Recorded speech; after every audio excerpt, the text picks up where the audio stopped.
turma, neste dia 25 de março de 2025. Cumprimento a nossa decana, a ministra Carmen Lúcia, ministro Luiz Fux, ministro Alexandre de Moraes, ministro Flávio Dino, o Procurador-Geral da República, advogadas, advogados e todos presentes. Passo a palavra para a senhora secretária para a leitura da ata da sessão anterior. Ata da primeira sessão extraordinária da primeira turma do Supremo Tribunal Federal, realizada em 25 de março de 2025. Presidência do senhor ministro Cristiano Zanin. Presentes à sessão, os senhores ministros Carmen Lúcia, Luiz Fux, Alexandre de Moraes e Flávio Dino. Procurador-Geral da República, Dr. Paulo Gustavo Cone Branco. Abriu-se a sessão às 9h46, sendo lida e aprovada a ata da sessão anterior. Alguma observação? Declaro aprovada a ata. Chamo a julgamento para continuidade a PET número 12.100 e passo a palavra ao eminente relator, ministro Alexandre de Moraes, para proferir seu voto em relação às questões preliminares que foram arguídas pelas defesas técnicas. Obrigado, presidente. Presidente, conforme a metodologia que nós inicialmente combinamos, para cada preliminar eu vou dar meu voto e aí aguardo votos dos demais e prosseguimos.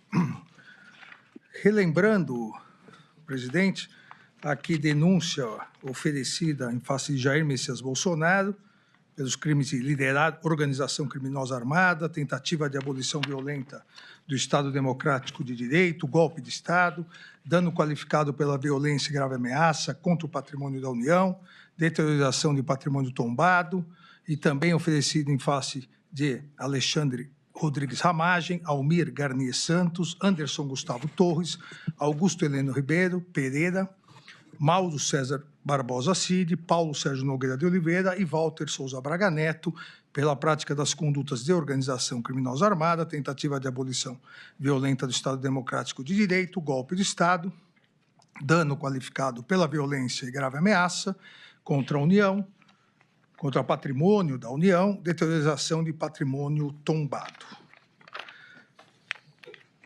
As teses defensivas, presidente, como eu já havia anunciado anteriormente de forma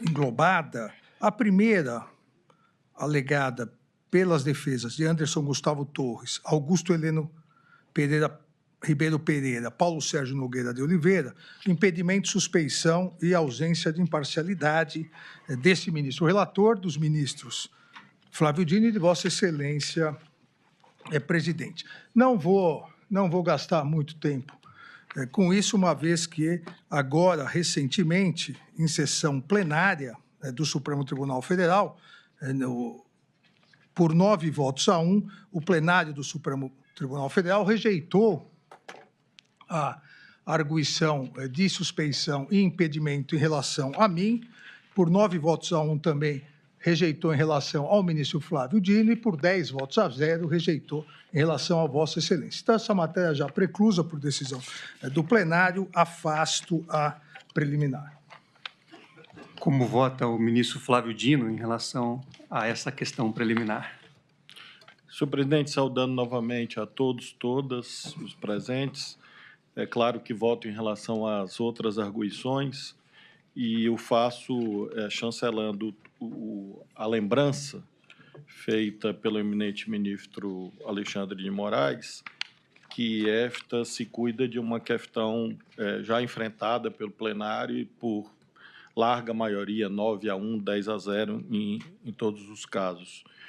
E cito uma recente manifestação do Chief Justice da Suprema Corte dos Estados Unidos, que muito corretamente, de modo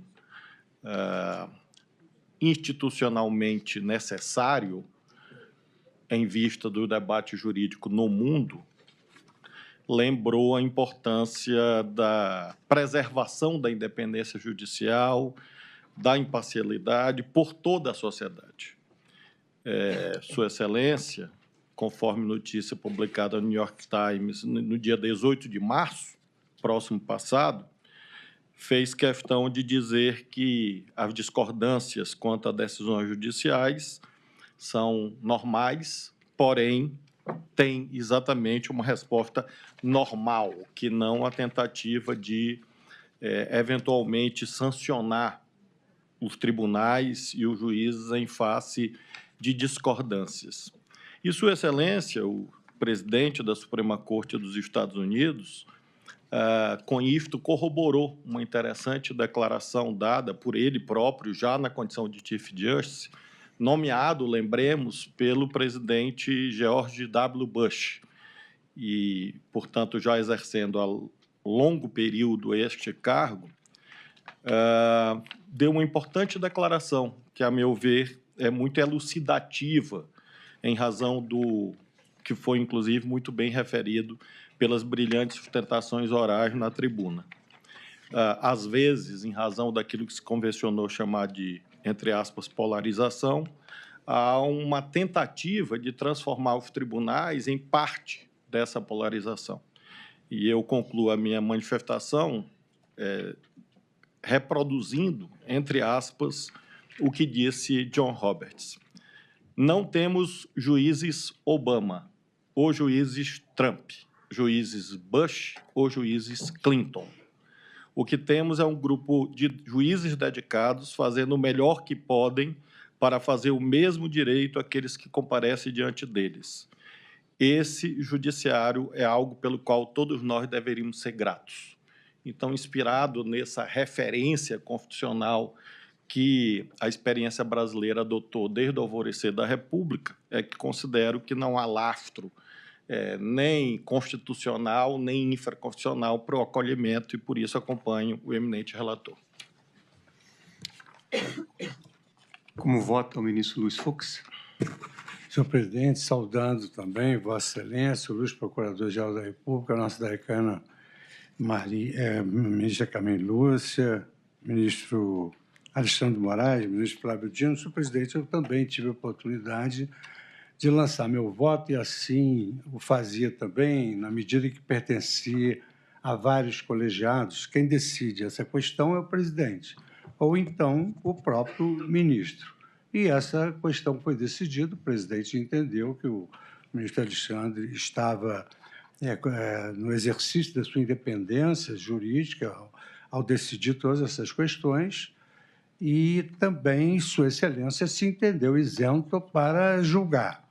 O fato do ministro Alexandre de Moraes ter atuado com tanta exação e competência é motivo de elogio, não motivo para afastá-lo do processo. Eu rejeito a alegação. Obrigado, ministro Luiz Fux. Como vota a nossa decana, a ministra Carmen Lúcia?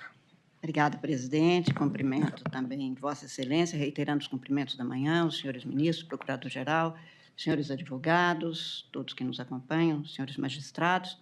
Presidente, essa questão, como aqui já foi mencionado e reiterado, já foi decidida pelo plenário do Supremo, portanto, é de acatamento. Ademais, a indicação de parcialidade, de possível parcialidade, que é o que é indicado, principalmente em algumas das defesas, parece-me não se ter qualquer comprovação, muito diferente disso, como atestou o plenário na conclusão daqueles julgamentos. E apenas uma referência, presidente, sobre a circunstância de haver uma ou outra menção a mais de um ministro em alguns dos documentos que foram juntados. É fácil criar qualquer tipo de impedimento para afastar um juiz de um colegiado pela referência feita a um documento. Basta incluir para que, então, se afaste. E nós, não nesta fase da vida do Supremo Tribunal Federal, mas há uns 10 anos atrás ou mais, tentou-se afastar exatamente mencionando-se alguém da família de um dos ministros do Supremo. Então, o Supremo reiterou esse julgamento. Não há possibilidade de a gente permitir o raciocínio de que alguém seria parcial pelo fato de ter sido mencionado, até porque em outros documentos, neste caso específico, mencionam outros ministros, inclusive alguns não fazem parte desta casa, mencionou-se presidente de Tribunal Superior Eleitoral em períodos pretéritos ao período do mandato do ministro Alexandre, que é relator, e nem por isso deixaria de comparecer e de julgar se fosse mesmo do plenário. Há, portanto, todos os elementos suficientes para dizer que os juízes são imparciais e, a menos que se comprove algum comportamento contrário, que não se tem neste caso, não há por que afastar em nome de uma possível desconfiança de alguém. O ministro, desde o início, comportou-se exatamente no sentido que é dever de todo juiz em qualquer lugar do mundo. Atuar com imparcialidade para a garantia dos direitos das partes, assim tem sido feito, e este tem sido o comportamento deste Supremo Tribunal Federal. Eu, portanto, estou rejeitando a preliminar, presidente. Obrigado, ministra Carmen Lúcia. Antes de proferir meu voto, eu queria cumprimentar todas as sustentações orais que foram realizadas, bastante técnicas, jogaram luzes sobre questões relevantes, efetivamente. Também antes eu havia recebido em audiência o doutor Andrew Farias, doutor José Luiz Oliveira Lima e doutor Celso Vilardi, e, evidentemente, tive acesso às manifestações escritas que foram muito bem elaboradas.